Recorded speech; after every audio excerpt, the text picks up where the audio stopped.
1. First, you have some time to look at questions 1 to 5.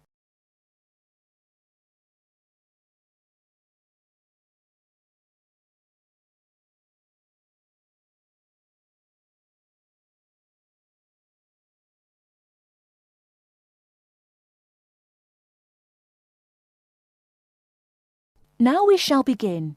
You should answer the questions as you listen, because you will not hear the recording a second time. Listen carefully and answer questions 1 to 5. Kingsbury College, can I help you? Oh, hello. I'm ringing to find out about one of your courses. Yes. Is that a daytime or an evening course? Evening. Right. I'll just get a few details from you, if I may. Fine. Could I have your full name, first of all? It's Peter Wright. That's W-R-I-G-H-T. OK. And I don't need to know your exact age, but can you tell me which of these age groups you belong to? 18 to 25, 26 to 35, 36 to 45, or over 45? 18 to 25. Fine. And do you have a job, or are you a full-time student? I'm an accountant. I just do courses in my spare time for interest. OK. Right. And your address, Mr. Wright? It's 11 Forest Road. Forest? Yes. Is that in Kingsbury? Yes, it is. I'm just down the road here. And do you have a phone number? It's 992-471. That's my home number. I haven't got a work number. That's fine. We probably won't need it. Before you hear the rest of the conversation, you have some time to look at questions 6 to 10.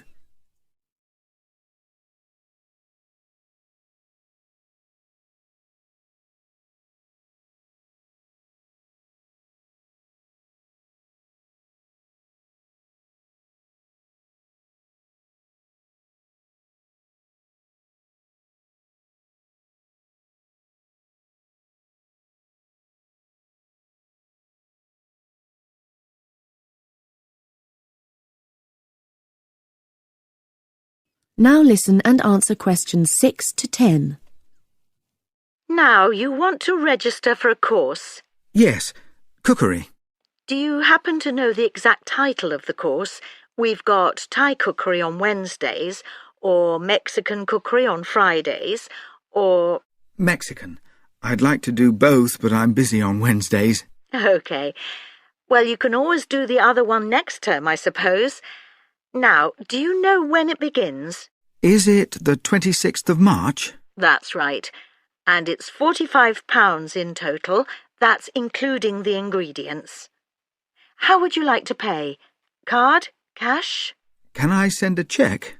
You can, yes, as long as it arrives at least 1 week before the start of the course. OK. And I'll just give you a reference number, if you could make a note of it and write it on the back. Yes? It's CZ943. Yes, got that. Good. Well, there's just one last question. Do you have any special requirements that I should make a note of? Yes, there is one thing. I use a wheelchair. Right, so you need to have access for that. OK. Don't worry, your room is on the ground floor and I'll make sure there are no steps involved. We can always put a ramp in. Thanks. So, we look forward to seeing you on the 26th of March.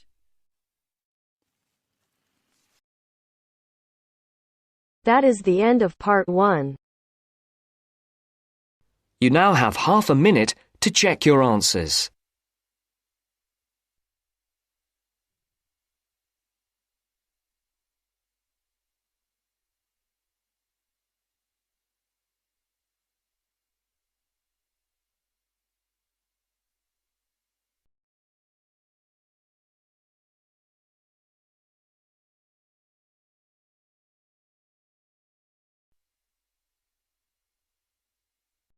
Now turns to Part 2. Part 2. You will hear a trainer giving a talk to people who want to learn outdoor survival skills. First, you have some time to look at questions 11 to 16.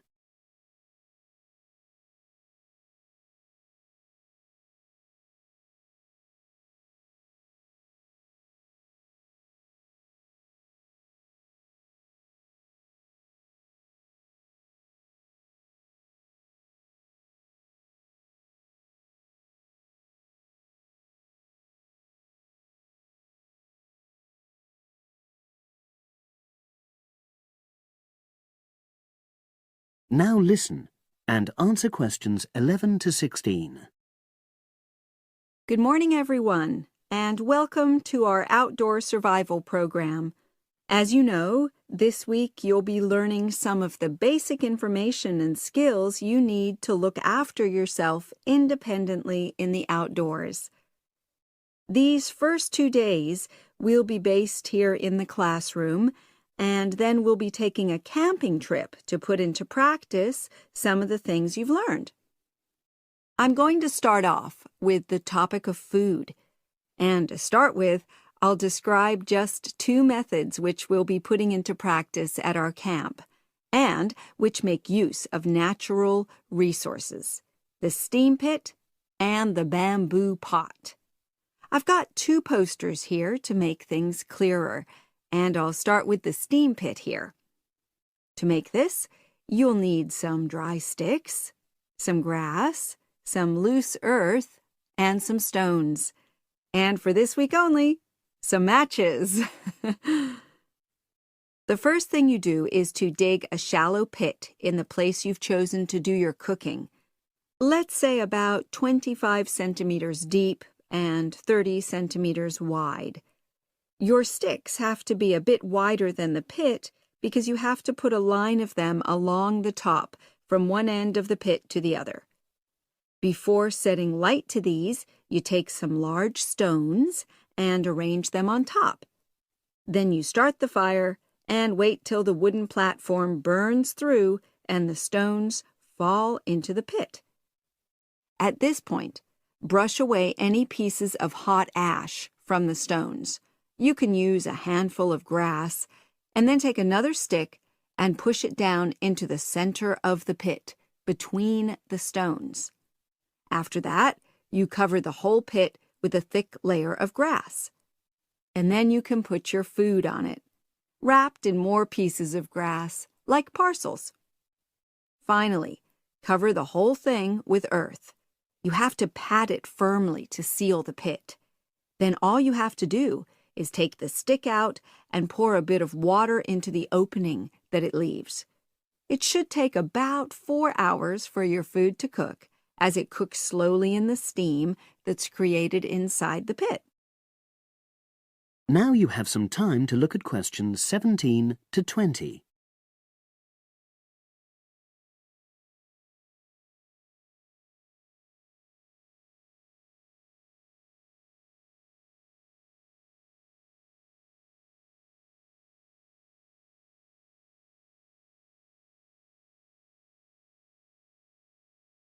Now listen and answer questions 17 to 20. So, simple but effective. The other method you're going to practice this week is the bamboo oven. Now, the steam pit is ideal in certain conditions because the heat is below ground level. For example, if there's a strong wind and you're afraid a fire might spread. But when it's safe to have an open fire, you can use the bamboo oven method. You get a length of bamboo, which, as you probably know, is hollow and consists of a number of individual sections with a wall in between. You use a sharp stick to make a hole in each of the dividing walls apart from the end one. Then you lean the bamboo over a fire, with the top propped up by a forked stick and the bottom sitting on the ground. You pour enough water in the top to fill the bottom section, and then light a fire underneath that section to heat the water. Then you put your food inside the top section and the steam coming up the bamboo through the holes you made cooks it. I'm going to move on now to food itself and talk about some of the wild plants you might cook. I'm going to begin with fungi. That's mushrooms and toadstools. I'm sure you'll be aware that some of these are edible and they're delicious, but some of them are highly poisonous. Now, whether they're poisonous or not, all fungi that you find in the wild should be cooked before eating, because that helps to destroy any compounds in them that might be mildly toxic. But be aware that any amount of cooking won't make poisonous varieties any safer to eat. Unless you can definitely identify a fungus, you should never eat it. It's not worth the risk. And you need to be really sure, because some fungi that are poisonous are very similar in appearance to certain edible varieties. They can easily be mistaken for each other. So, having said all that, fungi are delicious when they're freshly picked, and although they are only moderately nutritious, they do contain minerals which the body needs. I'll move on now to leafy plants, which are generally... That is the end of part 2. You now have half a minute to check your answers.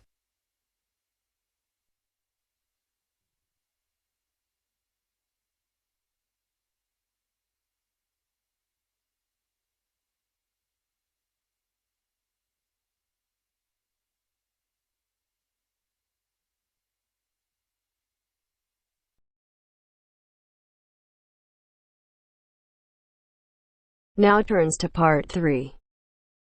Part 3. You'll hear 2 university students discussing a social science lecture they attended. First, you have some time to look at questions 21 to 24.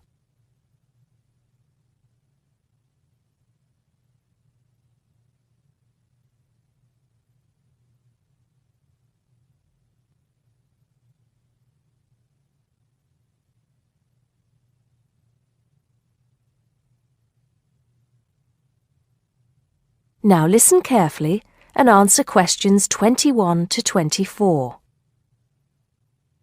Did you go to the first social science lecture yesterday? Yeah. Didn't you see me there? No. I was trying so hard to understand the lecturer. What didn't you understand? A lot of it, really.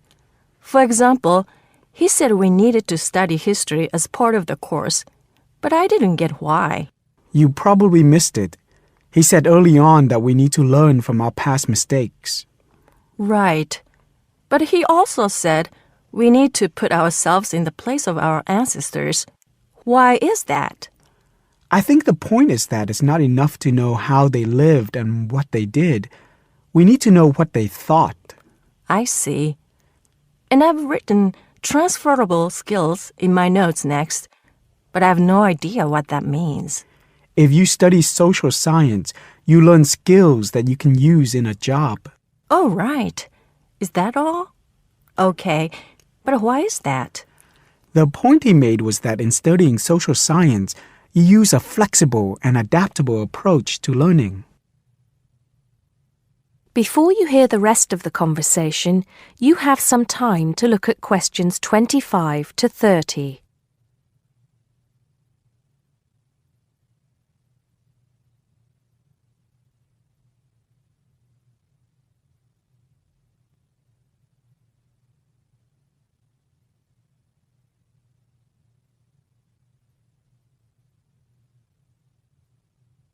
Now listen and answer questions 25 to 30.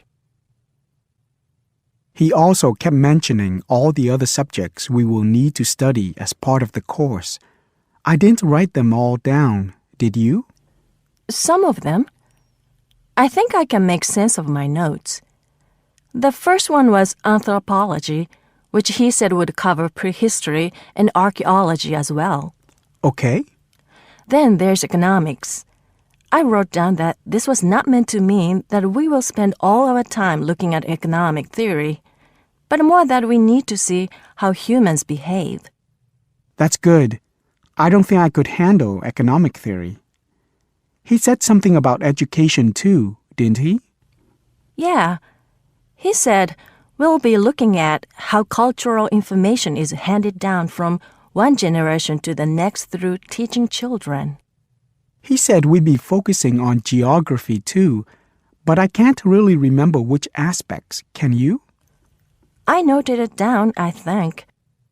Here we are, yes, particularly in relation to urban planning. It's law that I got confused about. I didn't understand why he linked that to economics. I think he meant that laws affect the way wealth is distributed. That makes sense. Now, what are the science wars? Okay, I did get that. The science wars are about how social science collects information. In sociology and social work, and in social science generally, they can only study patterns of behavior and observe. If you compare that to the way scientists work in physics or chemistry, it's very different because they use specific experiments that can be tested and which give concrete answers. Social studies is often accused of being unscientific. That's all. Okay. But it still looks like a good course, doesn't it? You don't have any regrets, do you? None at all. I'm looking forward to it.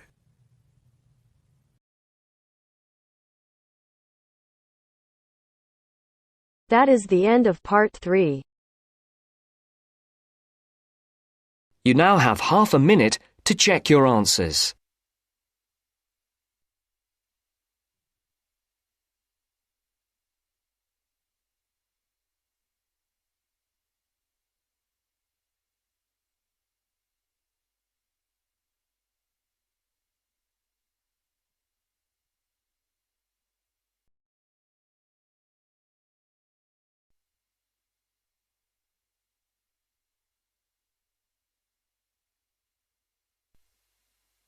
Now turns to part 4.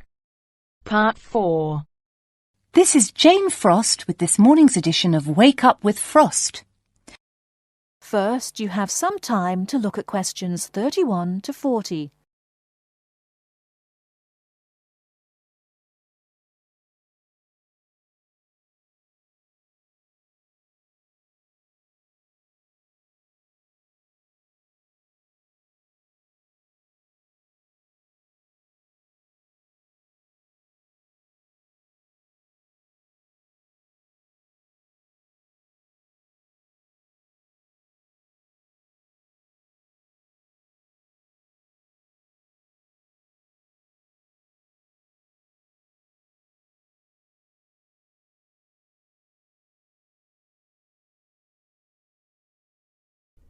Now, listen carefully and answer questions 31 to 40. Good morning. This is Jane Frost with this morning's edition of Wake Up with Frost. As you all know, for the last week we've been running a survey trying to find out what you, the listeners, think is the greatest invention of the last 200 years. The response has been amazing, double the amount we had last year, so thanks to all of you for taking part. We've had about 2,000 responses online and about the same on our phone lines. The lines are now closed, and this morning I can announce what the results were. So, here it is. You, the listeners, have chosen as the greatest technological invention of the past 200 years, and let me not forget to mention that 65% of you voted for this, it's the bicycle. Yes, the bicycle, first invented in 1818, and, would you believe it, the first bicycle was made of wood. The second bicycle had iron wheels. I cannot imagine what that must have been like to ride. It would have kept you fit at any rate. But for me, the best thing about the bicycle was what it did for women's rights. Yes, in the 1890s, it was the bicycle that meant women could change their clothing, start wearing trousers or pantaloons as they were known. Before then, women's clothes had been really uncomfortable, and I'd imagine quite difficult to breathe in. So, thanks to the ordinary bicycle, it was not only the man who wore the trousers in a home. Instead, women could now feel far more equal to their male contemporaries. And I'm sure you'll agree, the bicycle is a great way to get regular exercise, and of course, it's much better for the environment. And today, over 1 billion people all over the world ride bicycles, and for some, it's their only means of getting around from A to B. So, to all you bicycle riders out there, keep up the good work. Coming in a close second with 42% is the computer. I found out something interesting about the computer, which is that really, this word first meant someone who did mathematical calculations. Of course, today, with the development of the personal computer, computers are being used for everything from home use to business and even digital photography. I don't know about you, but I can't imagine life without a computer now. I guess closely related to the computer is the internet, and this got 12% of your votes. Maybe, like myself, many of you might think of the internet as being the World Wide Web, but actually the web is only one part of the internet. The internet began as part of the United States military network, but it later began to be used by businesses and academic institutions. Of course, today, the internet has so many uses. We use it for shopping online and entertainment, as well as to find information and send emails. But sadly, there is a darker side to the internet, and some of you have sent me emails about this. Finally, with 5% of your votes, is the radio. We think the radio was invented by Marconi in 1896, and he opened his first radio or wireless factory in the United Kingdom in 1898.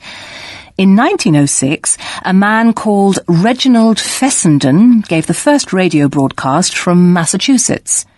Ships could hear him at sea, and apparently he played the violin. As yet, listeners, I've spared you from having to listen to my guitar playing. But certainly radio is still important. Let's not forget that it was by radio that the Titanic sent signals to other ships. And with the popularity of TV today, I was secretly pleased so many of you had still placed importance on the radio. So, there you have it, the results of our survey. I think there are still important inventions that were not chosen but deserve a mention. Nuclear power and, of course, communications satellite, something which I am certain will continue to change the face of how we communicate with each other over both long and short distances. In fact, for me, the mobile phone is one of the greatest inventions of the last 200 years, if I think back to my first phone and then I look at what is happening now. Children born today will probably be more likely to have their first experience of the internet on a mobile phone screen rather than a computer monitor. Some of the new mobiles that are now being sold make it just as easy and as quick to find information on the web as on a computer.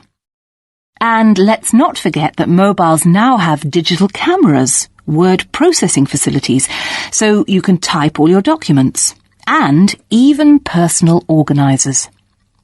I think it's quite possible that the mobile may even replace computers one day. That is the end of part 4. You now have half a minute to check your answers.